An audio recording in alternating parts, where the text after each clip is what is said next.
Patuloy ang pagbibigay ng Philippine Postal Corporation at Department of Education sa mga guro kasabay ng paglulunsad ng Special Teacher Stamps ngayong taon o ngayong National Teachers Month. Nagpaabot din ng pasasalamat ang mga estudyante sa buong bansa dahil sa naiambag na mga guro. Narito ang aking report. Bilang bahagi ng pagdiriwang ng National Teachers Month, inilunsad ng Department of Education at Philippine Postal Corporation ang kanilang Special Teacher Stamps. Ayon sa ahensya, gagamitin din ang naturang selyo sa National Letter Writing for Teachers sa Oktubre na lalahukan ng mga mag-aaral mula sa elementarya at high school. Ang Philippine Postal Corporation will be producing mga 300,000 piraso yan. Gagamitin din natin yan sa National Letter Writing month natin, which will be happening on October 9 sa World Post Day in conjunction with the World Post Day. So National Teachers, ang title ng National Letter Writing natin is Salamat po Teacher. Ayon naman sa Department of Education, maraming mga kumpanya at organisasyon ang maghahandog din ng pasasalamat sa mga guro dahil sa naiambag nito sa ating lahat upang tayo'y hubugin at bigyang kaalaman. Yung stamp na yan, actually sa kasaysayan ng Pilipinas, no, yung natatandaan natin, yan ay yung kauna-unahang pagkakataon na nag-issue ng special stamp yung PhilPost, no?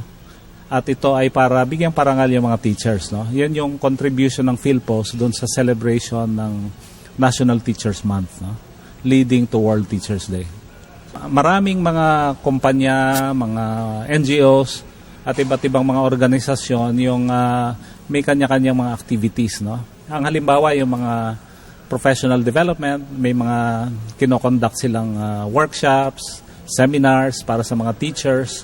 Meron namang iba na nagbibigay ng mga freebies, no, yung mga discounts, mga product discounts, discounts sa restaurant, libreng movie passes, libreng museum entrance, no. Ano man ang kinalalagyan ng bawat isa sa atin ngayon, opisyal ng gobyerno, tagapagbalita sa telebisyon, businessman o atleta, tiyak na dumaan sa kamay ng itinuturing nating pangalawang magulang. Hanapin mo yung teacher mo na dati, na kung ano man kay maganda man yung naalala mo sa kanya o minsan hindi maganda, ay sulatan mo yung teacher mo na kahit papano naghumog sa iyo at nagturo sa iyo kung paano ka ngayon na isang tao na.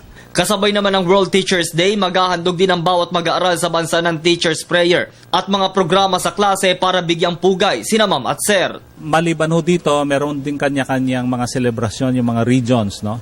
So, inaanyayahan namin lahat ng mga guro doon sa pinakamalapit na lugar na magkakaroon ng ganitong selebrasyon. Kung pwede pumunta kayo doon, no?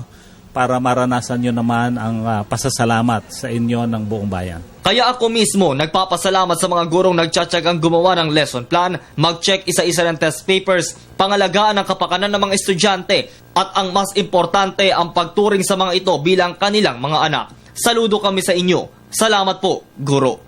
Para sa Telebisyon ng Bayan, ako si Julius D. Samburon.